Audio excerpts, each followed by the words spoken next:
Hello everyone, welcome to my channel CIB with Ashok. Friends, आज हम ABM के module B में चैप्टर नंबर 17 बॉन्ड इन्वेस्टमेंट के बारे में पढ़ेंगे। फ्रेंड्स, तो इसमें हम क्या क्या पढ़ेंगे? व्हाट इज बॉन्ड, बॉन्ड क्या होता है, गवर्नमेंट बॉन्ड्स क्या होते हैं, कूपन क्या होता है, डिफरेंट टाइप के बॉन्ड्स क्या होते हैं, फेस वैल्यू किसे कहते हैं या पार वैल्यू किसे कहते हैं, और बॉन्ड कैसे काम करता है। फ्रेंड्स, जो न्यूमेरिकल पार्ट है उसको हम पार्ट 2 में कवर करेंगे। पहले फंडामेंटल कॉन्सेप्ट क्लियर कर लेते हैं कि एक्चुअली बॉन्ड होता क्या है और कैसे काम करता है, फिर हम इसके न्यूमेरिकल सॉल्व करेंगे। ओके फ्रेंड्स, तो शुरुआत करते हैं बॉन्ड्स। ओके, तो ये कह रहे हैं कि investment in plant and machinery require money, a lot of money. किसी भी अगर आपको कोई नई कंपनी खोलनी है तो आपको पैसे चाहिए, ढेर सारा पैसा चाहिए। कई बार क्या होता है कि जो कंपनियां हैं उनके पास में पर्याप्त पैसा होता है तो वो उससे नए वेंचर को अपने मतलब आगे बढ़ा ले जाते हैं और उन्हें पैसे की ज़रूरत नहीं होती है। लेकिन मैक्सिमम टाइम ऐसा नहीं होता, उनके पास पैसे नहीं होते और उन्हें इन्वेस्टर्स से पैसे लेने पड़ते हैं, उन्हें पैसे रेज करने पड़ते हैं इन्वेस्टर से। अब दो तरीके हैं, किसी भी इन्वेस्टर से पैसे लेने के लिए दो तरीके हैं। आप या तो डेट के थ्रू करें या इक्विटी के थ्रू करें।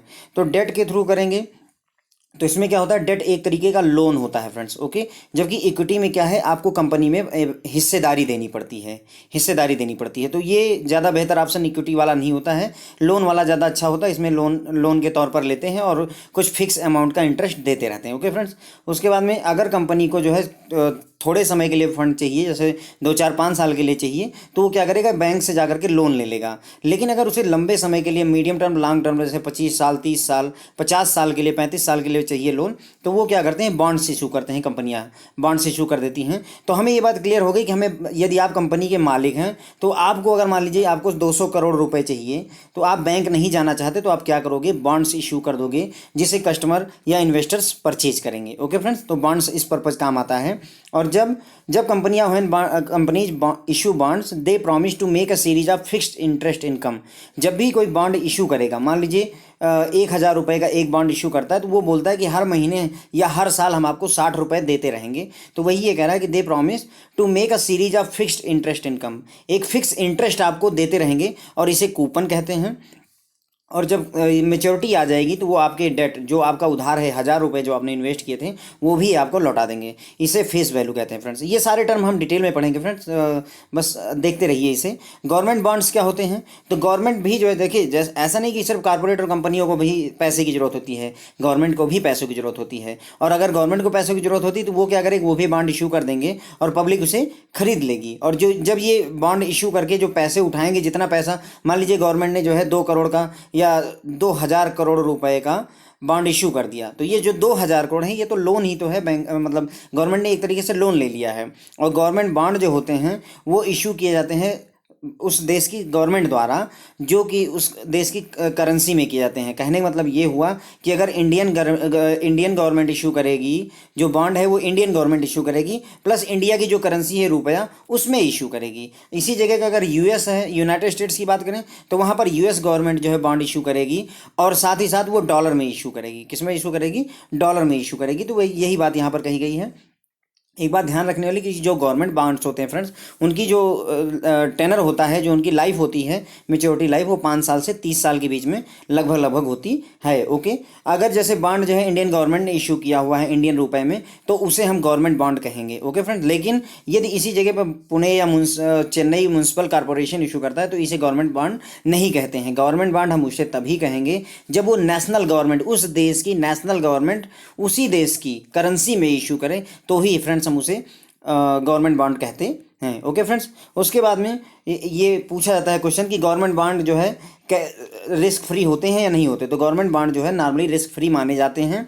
लेकिन यहाँ पर जो रिस्क फ्री का मतलब है, उसका मतलब होता है फ्रेंड्स क्रेडिट रिस्क से, जबकि मार्केट रिस्क अभी भी है। क्रेडिट रिस्क से फ्री होने का मतलब क्या होता है? जैसे मान लीजिए आपने एक बॉन्ड खरीद लिया, गवर्नमेंट ऑफ इंडिया का एक बॉन्ड 1,000 रुपये का खरीद लिया, तो इस बात की एश्योरिटी है कि 1,000 रुपये आपके नहीं डूबेंगे। मतलब कहने का कि जो भी पैसा, जो इस बॉन्ड की कीमत होगी उस पर्टिकुलर समय पे, उतना रुपये गवर्नमेंट ऑफ इंडिया आपको सर्टनली पक्के तौर पर वापस करेगी। मान लीजिए जब आपको 10 साल बाद बॉन्ड 900 रुपये हो गई इसकी वैल्यू, तो सरकार 900 रुपये ही वापस करेगी, लेकिन वापस जरूर करेगी। तो ये हो गया, आपको क्रेडिट रिस्क नहीं होता, क्रेडिट रिस्क फ्री है, लेकिन मार्केट रिस्क होता है। मार्केट रिस्क मतलब आज बॉन्ड 1000 रुपये का है और जब आप इसे बेचने लगे या फिर जब आपने इसे रिडीम किया, मेच्योर हुआ तो ये 900 रुपये का हो गया, तो ये मार्केट रिस्क यानी पैसे घटने का डर लगा रहेगा, उससे आप नहीं वो कर पाओगे। ओके, ठीक है। फिर आगे गए friends, bonds and their name.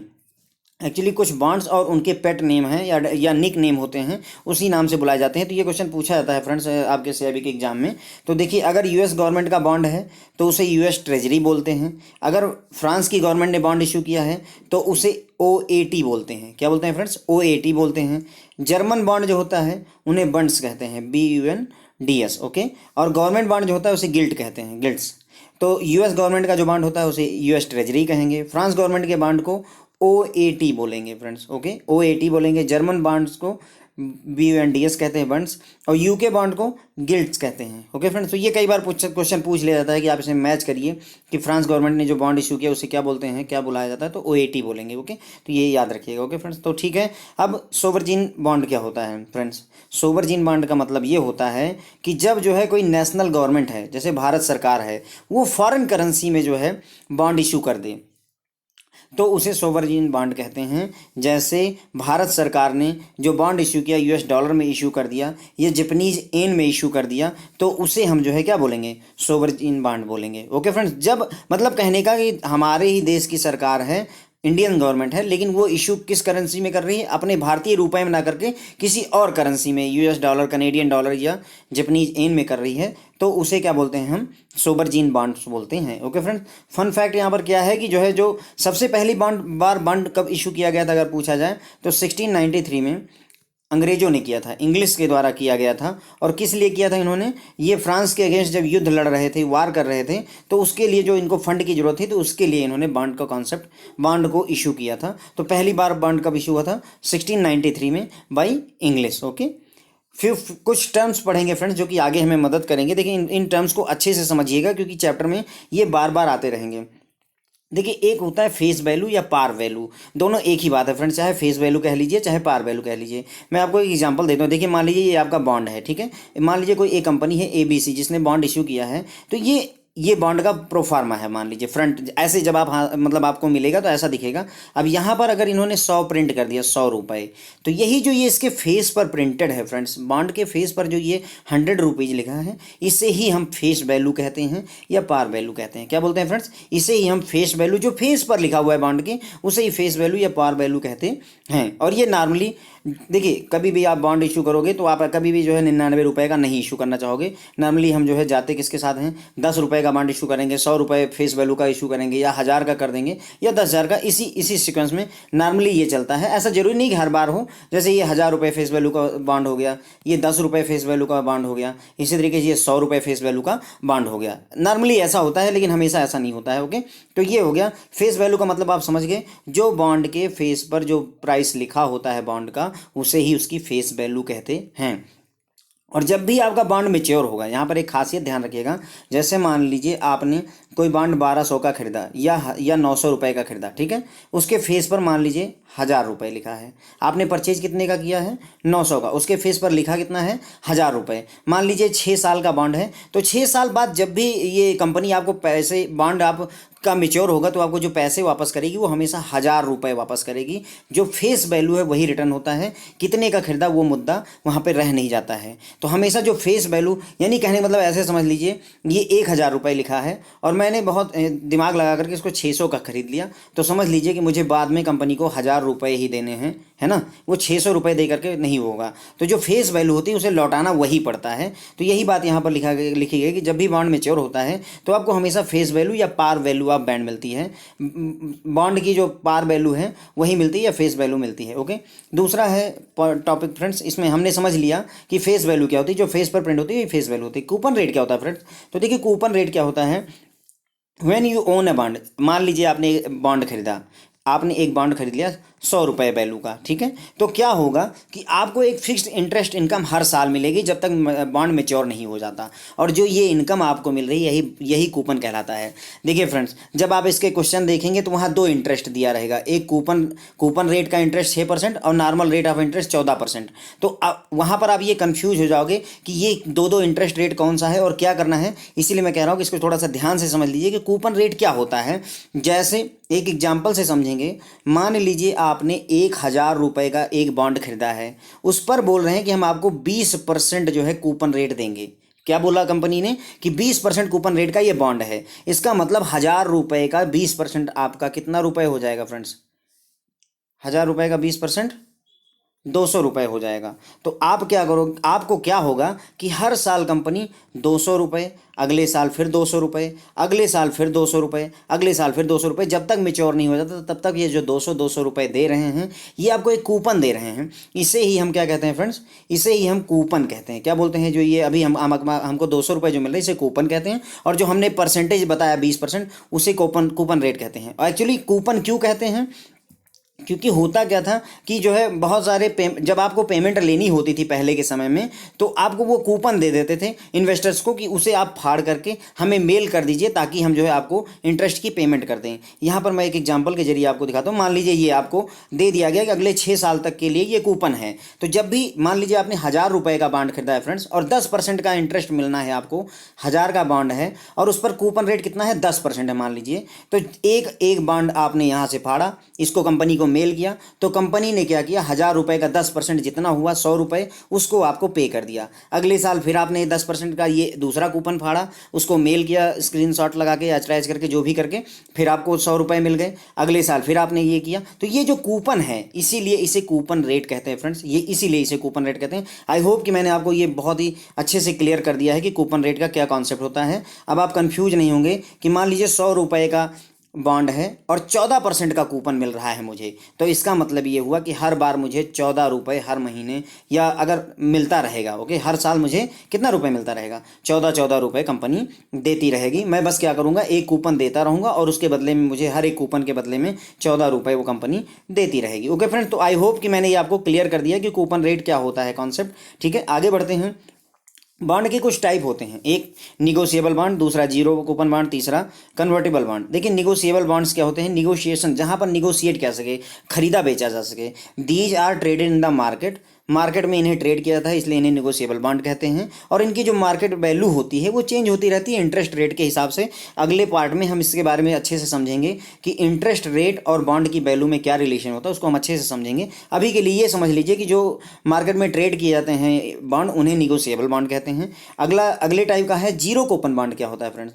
Zero coupon bond का मतलब होता है, अभी हमने देखा था कि कूपन क्या होता है। जब आप 1,000 रुपये का बॉन्ड लिया, किसी ने कहा हम आपको 6% कूपन देंगे, कूपन रेट 6% है, तो इसका मतलब कि 1,000 रुपये का 6% 60 रुपये आपको हर साल मिलेगा। लेकिन यदि कोई कहे कि हम 0% कूपन देंगे, हम आपको देंगे ही नहीं कुछ, यानी हर साल हम आपको कुछ नहीं देंगे, तो उसे ही जीरो कूपन बॉन्ड कहते हैं। अब सवाल ये है कि मैं ऐसा बॉन्ड क्यों खरीदूं जिसमें मुझे कुछ ना मिले हर साल? भाई मैंने 1,000 रुपये का बॉन्ड खरीदा था, उस पर 6% कूपन था, तो हर साल मुझे 60 रुपये, फिर 60 रुपये, फिर 60 रुपये मुझे बेनिफिट हो रहा था। मैं फिर ऐसा 1,000 रुपये लगा करके क्यों बैठा रहूं जिसपे आप मुझे 0 रुपये 0 रुपये 0 रुपये दोगे? तो फ्रेंड्स होगा क्या कि ये जो बॉन्ड है ये 1,000 रुपये का आपको ना दे करके ये बोलेंगे कि हम आपको बॉन्ड ही 800 का दे देंगे, क्योंकि मैं 1,000 में क्यों खरीदूंगा? तो यही जो 800 रुपये का आपने बॉन्ड खरीदा, अब होगा क्या? आपने 800 रुपये का बॉन्ड खरीदा और बॉन्ड की फेस वैल्यू कितनी है? 1,000 रुपये। मैंने आपको बताया जब भी मेच्योरिटी होगी वो फेस वैल्यू ही आपको लौटाएंगे। तो 800 रुपये का आपने बॉन्ड खरीदा और 1,000 रुपये का 2 साल बाद बेच दिया, तो आपको सॉलिड बेनिफिट 200 रुपये का हो गया। तो डिस्पाइट जीरो कूपन मिलने के, यानी कोई कूपन नहीं मिल रहा है मुझे, उसके बावजूद भी मैं 200 रुपये का प्रॉफिट अर्न कर रहा हूँ। तो यही होता है फ्रेंड्स जीरो कूपन बॉन्ड का कॉन्सेप्ट, कि इसलिए हम जो जीरो कूपन बॉन्ड खरीदते हैं। अगला कन्वर्टेबल बॉन्ड्स क्या होते हैं friend? These bonds can be converted into equity of the firm, किसी फर्म की इक्विटी में कन्वर्ट कर दिया जाता है। मैंने आपको शुरू में ही बताया था कि आप फंड दो तरीके से, डेट कर लीजिए या इक्विटी कर लीजिए। डेट में क्या होता है कि आप सिर्फ एक कंपनी एक सिर्फ लोन ले लेती है, आपको कोई हिस्सेदारी नहीं देती है। जबकि इक्विटी में जो पैसा आप इन्वेस्ट करते हो, आप उसके मालिकाना मतलब उसके होल्डर हो जाते हो, कंपनी में थोड़ा बहुत शेयर का आपका हिस्सेदारी हो जाती है इक्विटी की वजह से। तो वही कह रहे हैं कि जब आप डेट को, जो ये डेट वाले बॉन्ड्स हैं, इनको जब आप इक्विटी में कन्वर्ट कर दो तो उसे ही कन्वर्टेबल बॉन्ड्स कहते हैं, जो कन्वर्ट हो सकते हैं। और कुछ बॉन्ड ऐसे होंगे जो कन्वर्ट नहीं होंगे, तो उन्हें नॉन कन्वर्टेबल बॉन्ड्स कहेंगे। ओके फ्रेंड्स, तो आई होप कि मैंने ये छोटे छोटे टर्म्स आपको बता दिए। फ्रेंड्स देखिए इसमें फेस वैल्यू, पार वैल्यू, ये अच्छे से समझ लीजिएगा। जो कुछ भी उसके फेस पर प्रिंट होता है वही जो है उसकी फेस वैल्यू होती है। प्लस जब भी बॉन्ड मैच्योर होता है तो आपको हमेशा जो फेस पर प्रिंटेड वैल्यू है वही रिटर्न होती है, कुछ और नहीं रिटर्न होती है। ओके। उसके बाद में कूपन रेट हमने ये समझ लिया कि कूपन रेट क्या होता है। अगर कोई कहता है कि आपका जो बॉन्ड है वो 1 लाख रुपए का है और उस पर 1% का कूपन है, तो इसका मतलब 1 लाख रुपए का 1% आपको हर साल बतौर इंटरेस्ट मिलता रहेगा। इंटरेस्ट के तौर पर वो कंपनी आपको पे करती रहेगी और जब जब मेच्योर होगा तो आपको पूरा मूलधन भी वापस करेगी। देखिए कैसे समझते हैं। मान लीजिए 1,000 रुपये का लोन है और इस पर 20% का कूपन है। कितने का कूपन है फ्रेंड्स? 20% का। तो 1,000 रुपये का 20% आपको 200 रुपये हो गया। पहले साल 200 रुपये मिल गया, दूसरे साल फिर 200 रुपये मिल गया और 3 साल का मान लेते हैं वैलिडिटी है, तो तीसरे साल फिर 200 रुपये मिलेंगे। तो ये तो आपको 200 जो मिल रहे हैं कूपन मिल रहे हैं। प्लस जब तीसरे साल बॉन्ड आपका मेच्योर होगा तो बॉन्ड की फेस वैल्यू कितनी है? 1,000 रुपये। तो ये 1,000 रुपये आपको और मिलेगा। तो अगर हम टोटल देखें 200 200 200 600 रुपये ये मिले और प्लस 1,000 रुपये जो आपने इन्वेस्ट किए थे वो भी आपको मिल गए। तो टोटल 1,000 रुपये आपने इन्वेस्ट किया था शुरुआत में और 1,600 रुपये आपको मिल गए, अगर एग्जाम्पल के तौर पर हम समझें तो। ओके फ्रेंड्स, तो कूपन का कॉन्सेप्ट हमने समझ लिया है। अब थोड़ा सा देखते हैं कि बॉन्ड कैसे काम करता है। ओके फ्रेंड्स, ओके तो फ्रेंड्स बॉन्ड कैसे काम करता है तो मैंने लगभग समझा दिया आपको। थोड़ा सा ब्रीफली और एक बार बता देता हूँ कि मान लीजिए government of India money raise करना चाहती है और वो जो है 6% का कूपन बॉन्ड बेचती है, जिसकी मेच्योरिटी जुलाई 2025 में है। ओके फ्रेंड्स, तो मतलब 6% कूपन बॉन्ड है। इसका मतलब हमने समझ लिया कि अगर 1,000 रुपये फेस वैल्यू होगी तो उसका 1,000 रुपये का 6% यानी 60 रुपये मुझे हर साल मिलता रहेगा जब तक उसकी मेच्योरिटी नहीं हो जाती है। गवर्नमेंट ऑफ इंडिया 6% कूपन, समझ गए आप। मेच्योरिटी 2025 में है। ओके, अभी क्या चला हुआ है? मान लीजिए 2022 चला हुआ है। उसके बाद में हर एक की फेस वैल्यू या पार वैल्यू 1,000 रुपये है। जो बॉन्ड है उसकी फेस वैल्यू या पार वैल्यू भी दे रखी है हमको। ओके, आगे बढ़ते हैं। नाउ सिंस कूपन रेट 6% है तो गवर्नमेंट टू बिल पे 1,000 6% 1,000 का 6% यानी 60 रुपये हर साल कूपन के तौर पर आपको मेच्योरिटी तक देती रहेगी। ओके, अब देखिए इसको टेबल के जरिए हम समझेंगे। क्या हुआ? आप जुलाई 2003 मान लीजिए आपने जुलाई 2022 में बॉन्ड खरीदा है। कब खरीदा है फ्रेंड्स? जुलाई 2022 में बॉन्ड खरीदा है। उसके 1 साल बाद, कितने साल बाद? 1 साल बाद जुलाई 2023 में, चूंकि 1,000 रुपये इसकी फेस वैल्यू है और 6% कूपन रेट है। कितना है फ्रेंड्स? 6%। तो 1,000 रुपये का 6% कितना हुआ? 60 रुपये। तो आपको 60 रुपये कूपन देगी। अगले साल फिर उसी समय 60 रुपये देगी। अगले साल उसी समय फिर आपको जैसे जैसे एक साल पूरा हो रहा है, 1 साल पूरा हुआ 60 रुपये दे दिया। अगला साल आया जुलाई 2024 फिर 60 रुपये दे दिया। जुलाई 2025 आया 60 रुपये दे दिया। ये मेच्योरिटी का टाइम है।